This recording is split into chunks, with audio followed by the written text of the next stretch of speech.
Good afternoon. I'm Juuso Kähönen from University of Helsinki. I'm doing my PhD in philosophy related to the value changes associated with psychedelics. And today I will talk about psychedelic moral enhancement and the limits of the medical-therapeutic paradigm.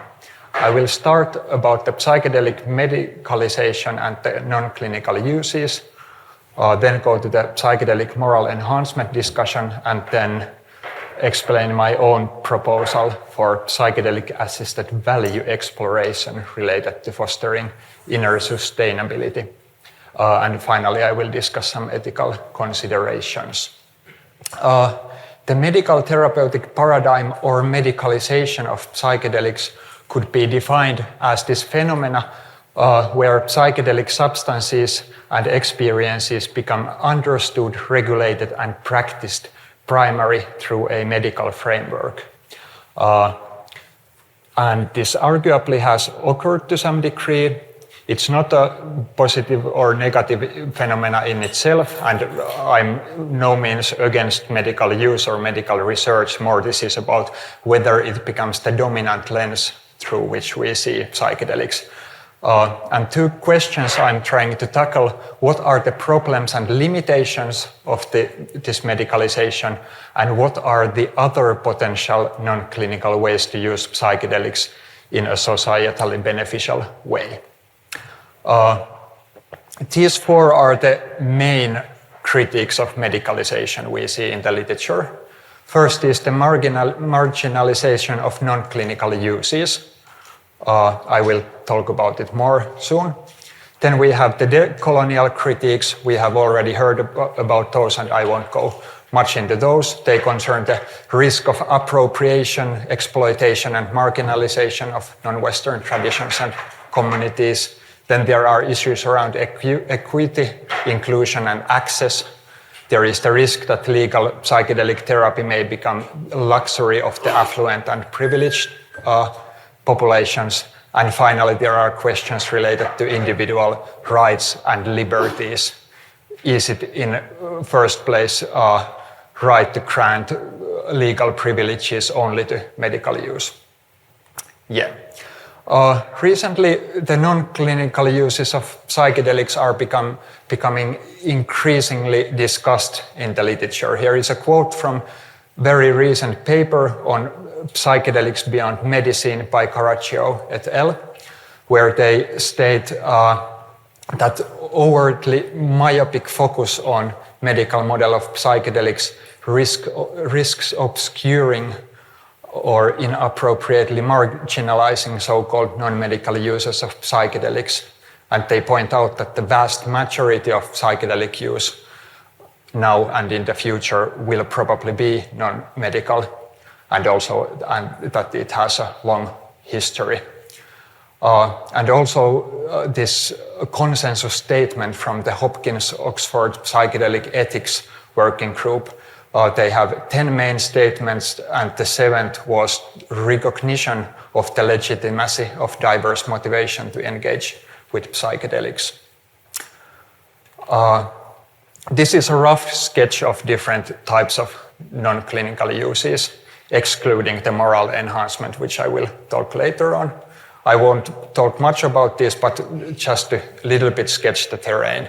There is spirituality and wisdom as potential goals, community building, enculturation, recreation, cognitive and physical enhancement, self-exploration, creativity and art, cultural revitalization, also brainwashing, witchcraft and divination, which all modern users might not find that familiar. And some anthropologists might fill out this taxonomy in much more detail. There is also budding research and ethical discussion on the non-clinical uses. In general, we could say that psychedelics show positive effects in healthy volunteers and in non-clinical use, for example, concerning well-being and the sense of meaning in life. Although, of course, there also are risks, which might be under-researched at the moment. Similarly, we have research initiatives to broaden psychedelic use beyond the medical use, related to training of clergy, about sports, about this kind of communal psychedelic use for both mental health and to kind of foster communities, and the moral enhancement discussions. Also, we witnessed the legislative changes in many countries which foster non-clinical use. And the non-medical or non-clinical uses, they contain unique ethical and practical challenges as addressed also in this recent paper. For example, around hype consent, access equity balance, and so on. So more research is needed. Moral neuro or bioenhancement is a discussion in philosophy on how drugs or biotechnologies could be used to foster morally helpful traits and virtues. This is different from kind of traditional moral education and also from mere cognitive enhancement. Here is one definition of specifically agential moral neuroenhancement from Yerp et al. Here, where they point that any change in a moral agent affected or facilitated in significant way by the application of neurotechnology that results or reasonably is expected to result in A being a morally better agent. So they are after this kind of wide improvement in the whole agent in contrast to only improving some particular traits such as empathy. And in the discussion, there are many different drugs and techniques that have been explored, oxytocin, SSRIs, dopaminergic drugs, and so on. And lo and behold, psychedelics.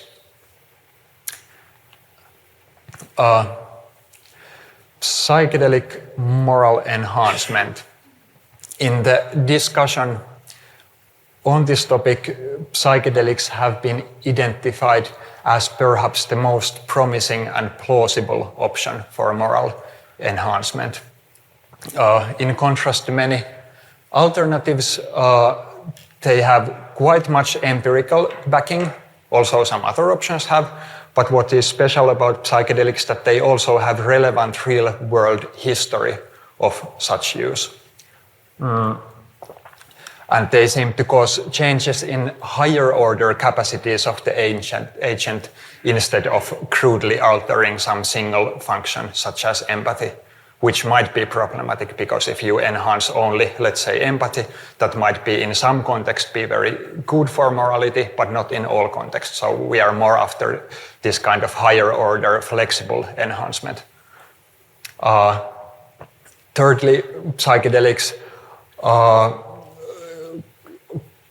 may morally enhance through these meaningful psychological processes which involve insights and reflection, and thus it might be less risky for autonomy compared to this kind of direct moral enhancement that you just take a pill and it purely neurochemically alters you. You go through some kind of reflective processes in the experiences. And finally, psychedelics may catalyze and facilitate non-drug methods of moral learning. And it has been argued that they should be used in this kind of role, and I agree. In general, this whole idea of sudden or epiphanic moral growth is something that is pretty neglected in the whole Western educational and moral philosophical tradition, especially if drugs are involved. Here is a short summary of the recent psychedelic moral enhancement literature. A more systematic scoping review is, by the way, upcoming. And yeah, I recommend to check that one when it comes. It's this Stracher et al. But yeah, I have classified the discussion here into these three broad themes. Of course, they overlap. This is not a perfect map to the discussion, but there are quite many empirical findings related to prosociality and altruism, and also to ecological attitudes and behaviors, as well as to self-transcendence and spirituality. And on top of the empirical findings, we have philosophical arguments from different philosophers. how to foster pro-sociality or altruism through psychedelics. Forgiveness is something that is discussed as one potentially helpful trait. Kirkham and Ledebai have discussed environmental virtues. I have an upcoming paper on fostering the sustainability transition, and also I have published on the self-transcendent values, and also there is one paper on the general role of spirituality in this spiritual and moral enhancement. Yes. Value changes associated with psychedelics. There is a bunch of research papers, maybe a dozen of those exploring the value changes related to psychedelics, and they may promote pro-social, relational, ecological, aesthetic, and spiritual values, which may be classified as self-transcendent values, so kind of values which do not center around your own benefit. Also, they may activate and reconnect us to our core values. And I have argued that self-transcendent and epiphanic experiences, such as experiences of awe and connection, may be central for these changes. The idea is that they may shift our focus. Of course, the experiences differ, but there happens these shifts in attention away from our mundane, egocentric concerns to various intrinsic values in many psychedelic experiences. And I think this theme is highly relevant for the moral enhancement discussion, as values by definition are this kind of higher order traits which guide our behavior across different contexts. So something that, they are a kind of trait that very well suits the arguments I mentioned. But we should keep in mind that psychedelic value changes, they also seem to hinge on the context and the cultural background and the worldview of the person. And there are also many kinds of changes reported. And for example, Pace and Devenot, they write about this right-wing psychedelia. So it's not that all people become hippies, but within the worldview you have, I think there is certain direction to these value changes often. Psychedelic-assisted value exploration is the title I have for this proposal of using psychedelics to foster beneficial value changes. In sustainability science, there is literature on the importance of sustainability-aligned values and other inner dimensions of sustainability, both for individual pro-environmental behaviors, but also as potential leverage for wider and deeper systemic change.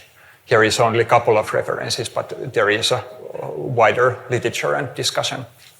And my point is that we arguably have enough evidence, at least to research this properly. Could psychedelics used to promote inner dimensions of sustainability?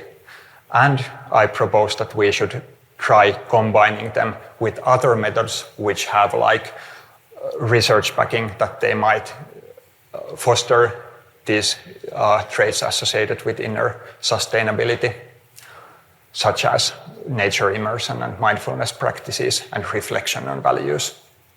And there is also evidence of synergies between psychedelics and these other methods. Here is a table I made for my upcoming paper. Here I focus on these 4 inner dimensions: connectedness with nature, sustainably aligned values, mindfulness capacities, and well-being.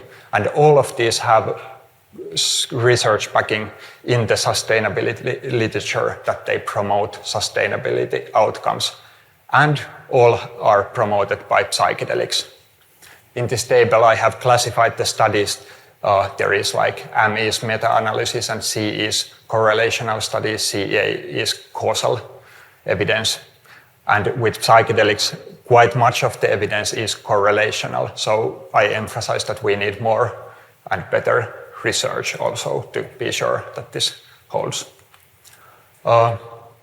Here is kind of a sketch what we might try to do in this kind of intervention. Preparatory period and integration period where people might do self-guided practices that are relevant and have preparation and integration, and then psychedelic session, which is preceded and followed by reflection into values, dialogue about values with other participants, and these exercises that have found to be helpful in promoting inner sustainability. Whole another question is if this, after researching it, if this seems effective, how this could be implemented in real world. And for that, I propose that we should try to check kind of the existing contexts and ways of using psychedelics and maybe explore how we could promote this type of psychedelic use within the structures that are already in place. Finally, some ethical considerations. One general point about contrasting this whole non-clinical use and moral enhancement use from clinical use is that they have quite differing goals and quite differing values underpinning these endeavors. Therapy is supposedly value neutral and non-directive. It's important that in therapy you don't try to guide a person to adopt certain values, but I think these other uses involve this kind of valuative element, and they are kind of, they don't have similar non-directiveness. Also, I think we need ethical frameworks.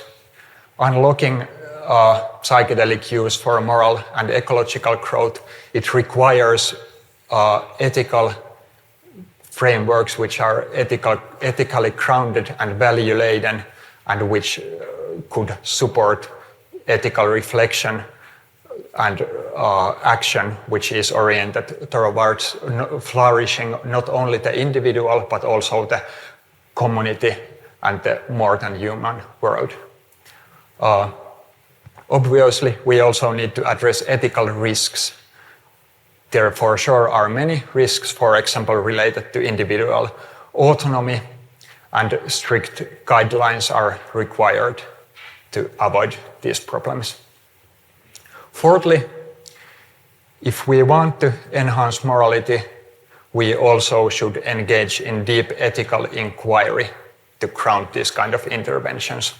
I think we should tackle both with empirical questions like what works and what is effective, but also with the wider philosophical, ethical and meta-ethical questions about what is ethical in the first place and what is valuable and what values are.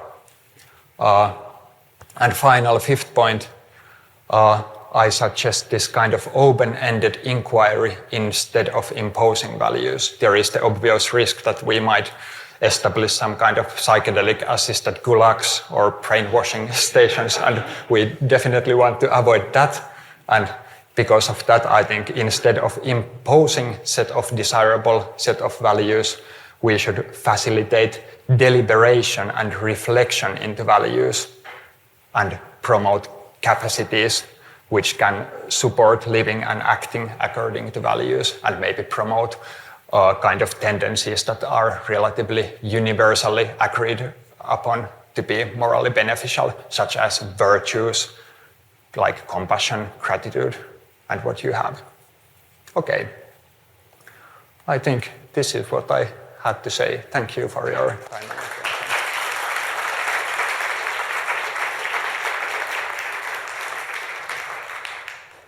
Thank you very much, Juuso, for this enlightening talk.